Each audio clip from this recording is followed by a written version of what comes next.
പ്രിയ വിദ്യാർത്ഥികൾ നമസ്കാരം. V4U മലയാളം അക്കാദമിയിലേക്ക് വീണ്ടും സ്വാഗതം.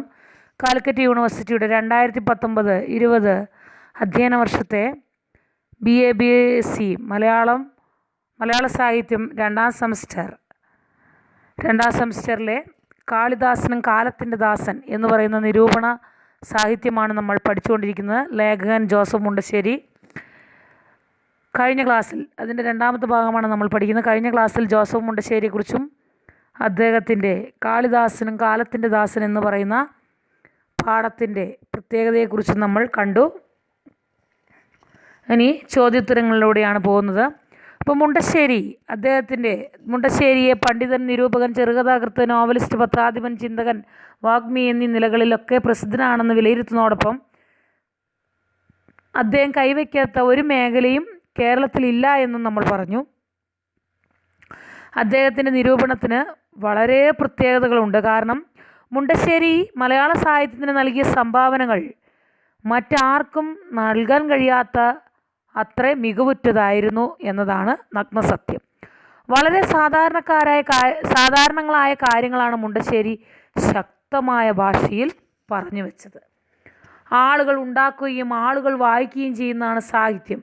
അതുകൊണ്ട് ജനങ്ങളെയും അവരുടെ ജീവിതത്തെയും അവരുടെ കാലത്തെയും ബാധിക്കുന്ന കാര്യങ്ങളൊക്കെ സാഹിത്യത്തെയും സ്വാധീനിക്കുമെന്ന് അദ്ദേഹം തിരിച്ചറിഞ്ഞിരുന്നു. ആ തിരിച്ചറിവ് സാഹിത്യ ലോകത്തിന് അദ്ദേഹം നൽകുകയും ചെയ്തു.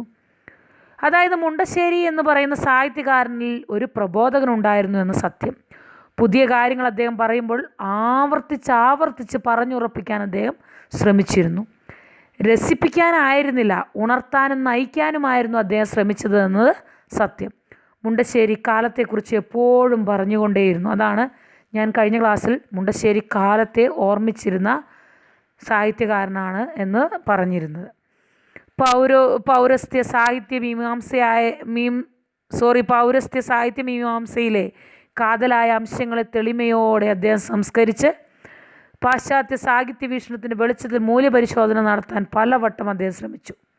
സാഹിത്യത്തിൻ്റെ യഥാർത്ഥ വിശകലനത്തിൽ പാശ്ചാത്യമെന്നോ പൗരസ്ത്യമെന്നോ ഉള്ള വ്യത്യാസമില്ലെന്ന് സാഹിത്യ പഠിതാക്കളെ അദ്ദേഹം ബോധ്യപ്പെടുത്തി. അത് വലിയൊരു സംഭാവനയായിട്ടാണ് സാഹിത്യ ലോകം വിലയിരുത്തുന്നത്. ഈ ഒരു ചിന്ത അദ്ദേഹത്തിൻ്റെ കാവ്യതത്വ വിശകലനത്തിന് പുതുമയും ആധികാരികതയും നൽകിയതായിട്ട് നമുക്ക് കാണാം. പുരോഗമന ആശയക്കാരുടെ വഴികാട്ടിയായി മാറാൻ അദ്ദേഹത്തിന് അതിലൂടെ കഴിഞ്ഞു.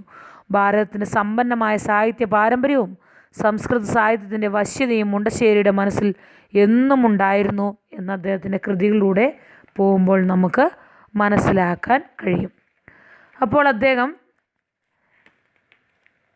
കാളിദാസനും കാലത്തിൻ്റെ ദാസൻ എന്ന് പറയുന്ന ഈ കൃതിയിൽ നാൻ ഋഷി കവി, ഋഷിയല്ലാത്തവൻ കവിയല്ല എന്നാണ് പറഞ്ഞു വച്ചിരിക്കുന്നത്. നാൻ ഋഷി കവി എന്ന് പറഞ്ഞാൽ ഋഷിയല്ലാത്തവൻ കവിയല്ല എന്ന് പറഞ്ഞാൽ കവി ഒരു സാമൂഹ്യ ജീവിയാണ് എന്ന് അംഗീകരിക്കുവാൻ മടിക്കുന്ന ഒരു കാലം.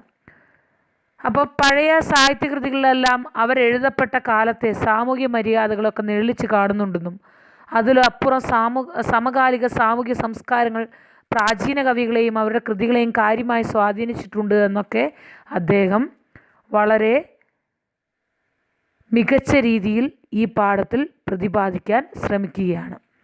അപ്പോൾ അദ്ദേഹം പറഞ്ഞു, നാൻ ഋഷി കവി എന്നാണ് അവരുടെ മുദ്രാവാക്യം. ആരുടെ? കവി ഒരു സാമൂഹ്യ ജീവിയാണെന്ന് അംഗീകരിക്കാൻ മടിക്കുന്നവരുണ്ട്. ഇന്നുവരെ സാഹിത്യത്തിൽ മേൽക്കോയ്മയിൽ ഇരുന്നിട്ടുള്ളവരുടെ അഭിപ്രായത്തിൽ കവികളിൽ ആരും തന്നെ സാമൂഹ്യ ജീവികളായിരുന്നില്ല. മറിച്ച് നിലം തൊടാതുള്ള ഒരുതരം അലോക ഭവ്യന്മാരാണ് കവികളെന്ന് അവർ വിശ്വസിച്ചിരുന്നു എന്നാണ് അദ്ദേഹം പറഞ്ഞു വയ്ക്കുന്നത്. മഹാഭാരതത്തിൽ ഒട്ടും മറച്ചു വയ്ക്കാതെ പറഞ്ഞിരിക്കുകയാണ് എന്ത്? അപ്പം മഹാഭാരതത്തിൽ ഒട്ടും മറച്ചു വയ്ക്കാതെ പറഞ്ഞിരിക്കുന്നത് എന്ത്? അന്യരാജ്യങ്ങൾ എന്ന പോലെ സാമൂഹ്യ ജീവിതത്തിൻ്റെ കൗമാരത്തിൽ അന്തസ്സുള്ള നാടുവാഴി പ്രഭുക്കന്മാർ നായാട്ടിനും മറ്റും പോകുന്നതിനിടയ്ക്ക് കണ്ടെത്തുന്ന കന്യാജനങ്ങളെ കാമപൂർത്തിക്ക് വേണ്ടി യഥേഷ്ടം ഉപയോഗപ്പെടുത്തിയിരുന്നു എന്നും കാര്യമറിഞ്ഞൊടുവിൽ മാറാപ്പേറേണ്ടി വരുന്ന ഈ കന്യാജനങ്ങൾ വാഗ്ദാനങ്ങൾ പാലിച്ചു കിട്ടാൻ അവകാശങ്ങൾ വകവെപ്പിക്കുന്നതിനൊക്കെയായി കയറി ചെല്ലുമ്പോൾ ബഹുമാന്യരായ കാമുകന്മാർ നിസ്സങ്കോചം കൈമലർത്താറുണ്ട് എന്ന് ഉള്ള വസ്തുത മഹാഭാരതത്തിൽ ഒട്ടും മറച്ചു വയ്ക്കാതെ പറഞ്ഞിരിക്കുന്നു എന്നാണ് ജോസഫ് മുണ്ടശ്ശേരി പറയുന്നത്. ഈ ഉത്തരം മറ്റെല്ലാവർക്കും എന്ന പോലെ എനിക്കും കിട്ടാതിരുന്നിട്ടില്ല. ഏതുത്തരം? ഒരു ചോദ്യമാണ്. ഈ ഉത്തരം മറ്റെല്ലാവർക്കും എന്ന പോലെ എനിക്കും കിട്ടാതിരുന്നിട്ടില്ല. ഏതുത്തരം? എഴുതപ്പെട്ട കാലങ്ങളിലെ സാമൂഹ്യ സംസ്കാരങ്ങൾക്ക് പഴയകാല കൃതികളിൽ സ്വാധീന ശക്തി ഉണ്ടായിട്ടില്ലേ എന്ന ചോദ്യത്തിന് പഴയകാല കൃതികളിൽ അതാത് കാലത്തെ സാമൂഹ്യ മര്യാദകൾ പ്രതിഫലിച്ചിട്ടുണ്ട് എന്നാണ് ഉത്തരം കിട്ടുക. മികച്ച സാഹിത്യകൃതികളിലെ പ്രതിപാദ്യങ്ങൾ പരിശോധിച്ചാൽ അവയുടെയൊക്കെ കർത്താക്കൾ അവർ ജീവിച്ച സാമൂഹ്യ സംസ്കാരത്തിന് യഥാർത്ഥത്തിൽ അടിമകളായിരുന്നുവെന്ന് നമ്മൾ മനസ്സിലാക്കണം, അല്ലെങ്കിൽ നമുക്ക് അതിലൂടെ ബോധ്യം ഉണ്ടാകണം എന്നാണ് അദ്ദേഹം പറഞ്ഞു വച്ചിരിക്കുന്നത്. എല്ലാ വിമർശകരും വാദിക്കുന്നത് എന്താണെന്നാണ് മുണ്ടശ്ശേരി പറയുന്നത്. ഗാന്ധർവത്തിന് ആധാരമായ സാഹസിക അനുരാഗത്തിനൊന്നുപോലെ പൊള്ളുന്ന വേർപാടിൽ വെച്ച് പരിഹരിക്കപ്പെട്ട് കാശ്യപാശ്രമത്തിൽ വെച്ചുണ്ടാവുന്ന സമാഗമത്തോടെ ആ അനുരാഗം കലർപ്പ് അറ്റതും ജീവിതത്തിൻ്റെ മറ്റേ തലയോളം ഉൾക്കൊള്ളുന്നതുമായ പരിണത സ്നേഹമായി മാറുകയാണ് എന്ന് മഹാവിമർശകന്മാർ അഭിപ്രായപ്പെടുന്നു. ഗാന്ധർവവിധി പ്രകാരം സാഹസികമായ അനുരാഗത്തിൽ എന്നതുപോലെ തന്നെ പൊള്ളുന്ന വേർപാടിലും ആ വേർപാടിനെയും പരിഹരിച്ച് കശ്യപാശ്രമത്തിൽ വെച്ചുണ്ടാകുന്ന സമാഗമത്തോടെ ശരിക്കും ആ അനുരാഗം കലർപ്പറ്റതും ജീവിതത്തിൻ്റെ ഈ തലയിൽ നിന്ന് മറ്റേ തല ഉൾക്കൊള്ളുന്നതുമായ ഒരു പരിണിത സ്നേഹമായി അത് മാറിയിരിക്കുന്നു എന്ന് തന്നെയാണ് മഹാവിമർശകന്മാരുടെ അഭിപ്രായം. ശകുന്തള കഥ ഇപ്രകാരം കാളിദാസൻ അവതരിപ്പിച്ചത് തന്നെ പ്രേമത്തിൻ്റെ ഈ മഹത്തായ മാതൃക പൊക്കിക്കാണിക്കാനാണ് എന്നാണ് അവരുടെ അഭിപ്രായം. പറഞ്ഞതുപോലെ ആരും വന്ന് കാണാത്തതിൽ കണ്വ മഹർഷി ചെയ്യുന്നത് എന്താണ്? പ്രസവത്തിന് മുമ്പ് തന്നെ ശകുന്തളയെ വേണ്ടപ്പെട്ട തുണയോടുകൂടി ഭർത്താവിൻ്റെ അടുക്കളയൊക്കെ അയച്ചു. അവിടെ ചെന്നപ്പം ദുഷ്യന്തൻ താനൊന്നും അറിഞ്ഞിട്ടില്ലെന്ന മട്ടിൽ കൈമലർത്തി. എന്തു പറഞ്ഞിട്ടും ഭർത്താവിനെ വിശ്വസിപ്പിക്കാൻ കഴിയാതെ വന്നപ്പോൾ അദ്ദേഹം മാത്രമല്ല സ്വജനങ്ങളും അവളെ കൈവിട്ടു എന്നാണ് കണ്വ മഹർഷി പറഞ്ഞ് വയ്ക്കുന്നത്. അല്ലെങ്കിൽ കണ്വ മഹർഷി അവിടെ എന്താണ് ചെയ്തത് എന്നതിൻ്റെ ആധാരം അതാണ്. ഗർഭിണിയായ ശകുന്തളയോട് എന്തു പറഞ്ഞാണ് ദുഷ്യന്തൻ സ്വരാജ്യത്തേക്ക് മടങ്ങിപ്പോയത്? അറിയാവുന്ന കാര്യമാണെങ്കിലും ഗാന്ധർവ രീതിയെ താൻ പരിഗ്രഹിച്ച ശകുന്തളയെ പ്രത്യേകിച്ച് ആളെ അയച്ച് കൊട്ടാരത്തിലേക്ക് കൊണ്ടുപോകാമെന്നാണ് അവളോട് പറഞ്ഞിട്ട് അദ്ദേഹം മടങ്ങുന്നത്. യുവരാജ്യ അവകാശം നൽകിക്കൊള്ളാമെന്നും അതായത് അവളിൽ ജനിക്കുന്ന സന്താനത്തിന് യുവരാജ്യ അവകാശം നൽകാമെന്നും വാക്ക് ദുഷ്യന്തൻ കൊടുത്തതായിട്ട് നമുക്ക് കാണാം. ഉലയിൽ വെച്ച് ഊതിയെടുത്ത തനിപ്പൊന്നായ പ്രണയമാണ് അതിലെ പ്രതിപാദ്യം. ഏത് കൃതിയെക്കുറിച്ചാണ് ഇവിടെ പരാമർശിക്കുന്നത്? ലോകോത്തര കൃതികളിൽ ഒന്നെന്ന് വെച്ചിട്ടുള്ള ശാകുന്തളത്തിലെ പ്രണയത്തെക്കുറിച്ചാണ് ഇങ്ങനെ ഒരു അഭിപ്രായം പറഞ്ഞു വെച്ചത്. കവികൃത സംസ്കാരങ്ങളിൽ കാലിക ദർശനങ്ങളുടെ കയ്യേറ്റം തെളിഞ്ഞ് കാണുന്നത് എപ്പോഴെന്നാണ് ജോസഫ് മുണ്ടശ്ശേരിയുടെ അഭിപ്രായം. അതായത് നമ്മുടെ മികച്ച മഹാകാവ്യങ്ങളിലെല്ലാം അല്ലെങ്കിൽ നാടകങ്ങളിലെല്ലാം പ്രതിപാദ്യങ്ങളെ ശ്രദ്ധിക്കുമ്പോൾ അല്ലെങ്കിൽ അവയുടെ മൂല്യങ്ങളുമായിട്ട് ഒത്തു പഠിക്കുമ്പോൾ കവികൃത സംസ്കാരങ്ങളുടെ ഒരു കാലിക ദർശന കയ്യേറ്റം നമുക്ക് കാണാമെന്നാണ് പറഞ്ഞു വച്ചിരിക്കുന്നത്. ശുദ്ധ സാഹിത്യ പക്ഷപാതികൾ സിദ്ധാന്തിക്കുന്നത് എന്താണ്? പഴയ കാല കവികൾ കാലിക ജീവിതത്തെ യാതൊരു ദർശനത്തിലും ഉൾച്ചേർക്കാതെ തികച്ചും നിസ്സംഗരായിട്ട് അങ്ങനെ നിൽക്കാനാണ് ശ്രമിക്കുന്നതെന്നാണ് ശുദ്ധ സാഹിത്യ പക്ഷപാതികൾ പറഞ്ഞ് വയ്ക്കുന്നത്. ചോദ്യം പറഞ്ഞത് ഇങ്ങനെയാണ്: ശുദ്ധ സാഹിത്യ പക്ഷപാതികൾ സിദ്ധാന്തിക്കുന്നത് എന്ത്? ശുദ്ധ സാഹിത്യ പക്ഷപാതികൾ സിദ്ധാന്തിക്കുന്ന ഇതാണ്: പഴയകാല കവികൾ കാലിക ജീവിതത്തിലെ എല്ലാ ദർശനത്തിലും അല്ലെങ്കിൽ യാതൊരു ദർശനത്തിലേക്കും ഉൾപ്പെടാതെ തികച്ചും നിസ്സംഗരായിട്ട് അങ്ങനെ നിൽക്കാൻ ശ്രമിക്കുന്നു എന്ന്. ഈ ഉത്തരം മറ്റെല്ലാവർക്കും എന്ന പോലെ എനിക്കും കിട്ടാതിരുന്നിട്ടില്ല. ഏതുത്തരത്തെക്കുറിച്ചാണ് ഇവിടെ പറയുന്നത്? പാഠം വായിച്ചിട്ട് ഉത്തരം എഴുതേണ്ടതാണ് ഇതൊക്കെ. ഇപ്പോൾ ശ്രദ്ധിക്കുക, ഈ കമൻറ്റുകളൊക്കെ അതായത് സംഭാഷണങ്ങളൊക്കെ വളരെ പ്രധാനപ്പെട്ടതാണ് പരീക്ഷയെ സംബന്ധിച്ച്. ഈ ഉത്തരം ചോദ്യം ഇങ്ങനെ: ഈ ഉത്തരം മറ്റെല്ലാവർക്കും എന്ന പോലെ എനിക്കും കിട്ടാതിരുന്നിട്ടില്ല. ഏതുത്തരം? എഴുതപ്പെട്ട കാലങ്ങളിലെ സാമൂഹ്യ സംസ്കാരങ്ങൾക്ക് പഴയകാല കൃതികളിൽ സ്വാധീന ശക്തി ഉണ്ടായിട്ടില്ലേ എന്ന ചോദ്യത്തിന് പഴയകാല കൃതികളിൽ അതാത് കാലങ്ങളിലെ സാമൂഹ്യ മര്യാദകൾ പ്രതിഫലിച്ചിട്ടുണ്ട് എന്നാണ് ഉത്തരം. മികച്ച കൃതികളിലെ പ്രതിപാദ്യങ്ങൾ പരിശോധിച്ചാൽ അവയുടെ കർത്താക്കൾ അവർ ജീവിച്ച സാമൂഹ്യ സംസ്കാരത്തിന് അടിമകളാണ് എന്ന് നമുക്ക് മനസ്സിലാക്കാമെന്നാണ് പറഞ്ഞു വയ്ക്കുന്നത്. അടുത്ത ചോദ്യം, ടാഗോർ കാളിദാസ ശാകുന്തളത്തെക്കുറിച്ച് എന്താണ് പറഞ്ഞിരിക്കുന്നത്? വളരെ ഇമ്പോർട്ടൻ്റ് ആണ്. ടാഗോറിൻ്റെ അഭിപ്രായത്തിൽ കാളിദാസ ശാകുന്തളം എന്താണ്? പുഷ്പത്തിൽ നിന്ന് ഫലത്തിലേക്കും ഭൂമിയിൽ നിന്ന് സ്വർഗത്തിലേക്കും ജഡത്തിൽ നിന്ന് ആത്മാവിലേക്കും കാളിദാസൻ അനുരാഗത്തെ ഉയർത്തിയെന്നാണ് ടാഗോർ പറഞ്ഞു വെച്ചത്. അപ്പോൾ ടാഗോറിൻ്റെ സിദ്ധാന്തം ഇതാണ്: പുഷ്പത്തിൽ നിന്ന് ഫലത്തിലേക്കും ഭൂമിയിൽ നിന്ന് സ്വർഗത്തിലേക്കും ജഡത്തിൽ നിന്ന് ആത്മാവിലേക്കും കാളിദാസൻ അനുരാഗത്തെ ഉയർത്തി എന്ന്. പ്രേമത്തിൻ്റെ മഹത്തായ മാതൃക പൊക്കി കാണിക്കാനാണ് കാളിദാസൻ ശാകുന്തള കഥ ഇപ്രകാരം അവതരിപ്പിച്ചത് എന്നൊരു അഭിപ്രായവും ടാഗോറിന് ഉണ്ട്. ബൗദ്ധന്മാരുടെ വൈരാഗ്യ ദർശനത്തിനെതിരായി കാളിദാസൻ എന്താണ് പറയാൻ ശ്രമിക്കുന്നത്? ബൗദ്ധന്മാരുടെ വൈരാഗ്യ ദർശനത്തിനെതിരായിട്ട് സാംസ്കാരികത്വം അല്ലെങ്കിൽ ഗാർഹസ്ഥ്യം പ്രശംസിച്ച ഒരു കവിയാണ് കാളിദാസൻ. വളരെ ഇമ്പോർട്ടൻ്റ് ആണ്. ബൗദ്ധന്മാരുടെ വൈരാഗ്യ ദർശനത്തിനെതിരായിട്ട് സാംസ്കാരികത്വം അല്ലെങ്കിൽ ഗാർഹസ്ഥ്യം പ്രശംസിച്ച ഒരു കവിയാണ് കാളിദാസൻ. ആ ഗാർഹസ്ഥ്യ ദർശനത്തിൻ്റെ ഏറ്റവും മികച്ച പ്രകടന പത്രികയായിട്ടാകാം അദ്ദേഹം ശകുന്തളയെ ഇങ്ങനെ അവതരിപ്പിച്ചതെന്നാണ് മുണ്ടശ്ശേരിയുടെ പക്ഷം. പക്ഷേ ഉത്തമമായ ഗാർഹസ്ഥ്യത്തിന് അടിസ്ഥാനമാകണമെങ്കിൽ സ്ത്രീ പുരുഷ ബന്ധം വെറും കാമപരതിയിൽ നിന്നുയർന്ന് വിശേഷപ്പെട്ട ഒന്നായി തീരണമെന്നതും സത്യം. കവി ഉൾപ്പെടെ എല്ലാവരും അവകാശപ്പെട്ടിട്ടുള്ളത് എന്താണ്? ചോദ്യം ഇതാണ്: കവി ഉൾപ്പെടെ എല്ലാവരും അവകാശപ്പെട്ടിട്ടുള്ളത് എന്താണ്? വിരഹത്തിൻ്റെ അഗ്നിപരീക്ഷണം കൊണ്ട് ശകുന്തള ദുഷ്യന്താദികൾക്ക് സർവാതിശയായ ഒരു സംശുദ്ധി കൈവന്നിരിക്കുകയാണ്. കാളിദാസൻ ഉൾപ്പെടെ എല്ലാവരും അവകാശപ്പെടുന്നതും ഇതുതന്നെയാണ്.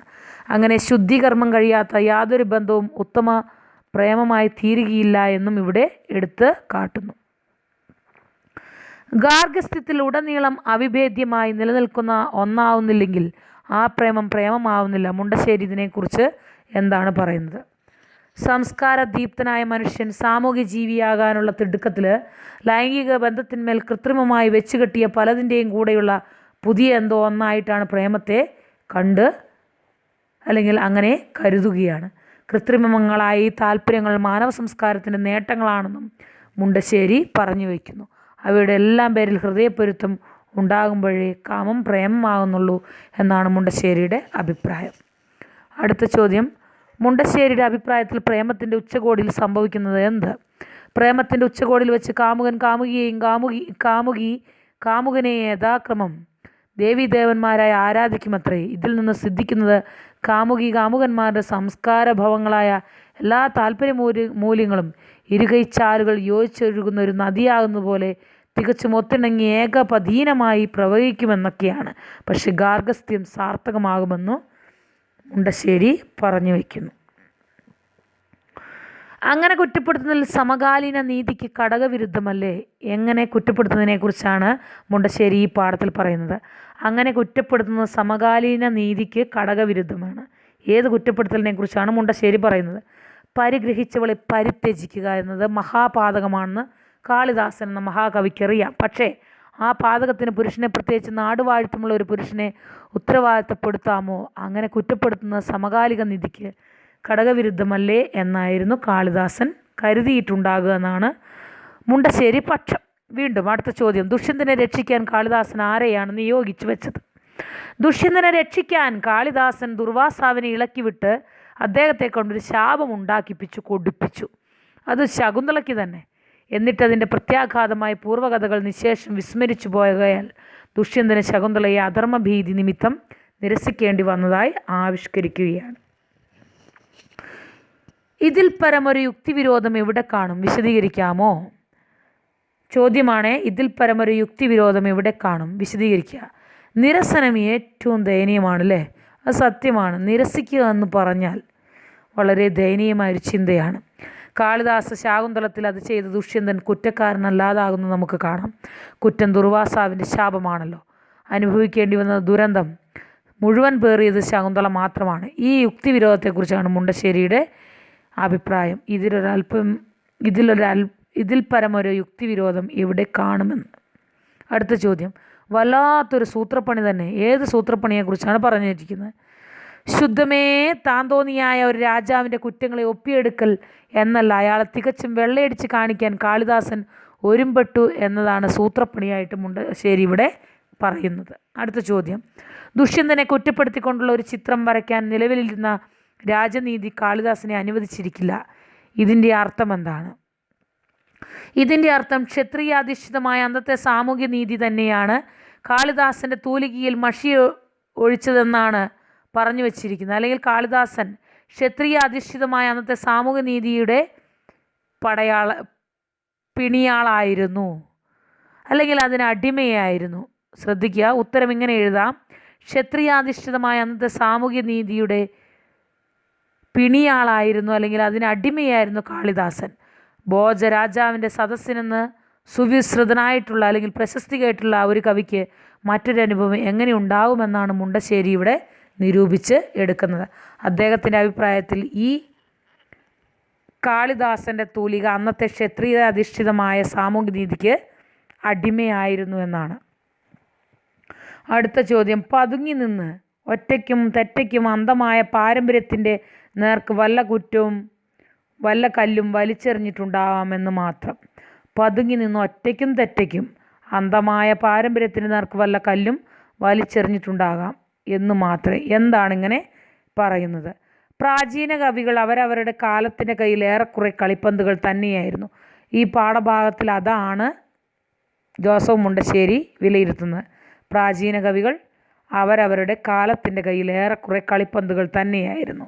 സമകാലിക സാമൂഹ്യ മര്യാദകളുടെ പിടിയിൽ നിന്ന് കുതിറിച്ചാടാൻ അവർക്കന്ന് സാധിച്ചിരുന്നില്ല എന്നത് സത്യം തന്നെയാണ്. പതുങ്ങി നിന്ന് ഒറ്റയ്ക്കും തെറ്റയ്ക്കും അന്ധമായ പാരമ്പര്യത്തിന് നേർക്ക് വല്ല കല്ലും അവർ വലിച്ചെറിഞ്ഞിട്ടുണ്ടാകാമെന്നാണ് ഈ കവികളെക്കുറിച്ച് മുണ്ടശ്ശേരി വിലയിരുത്തുന്നത്. അപ്പം പതുങ്ങി നിന്ന് മാത്രം ഒറ്റയ്ക്കും തെറ്റയ്ക്കും അന്ധമായ പാരമ്പര്യത്തിന് നേരെ വല്ല കല്ലും ഈ കവികൾ വലിച്ചെറിഞ്ഞിട്ടുണ്ടാകും എന്ന് പറഞ്ഞു വയ്ക്കുന്നു. അതായത് പ്രാചീന കവികൾ അന്നത്തെ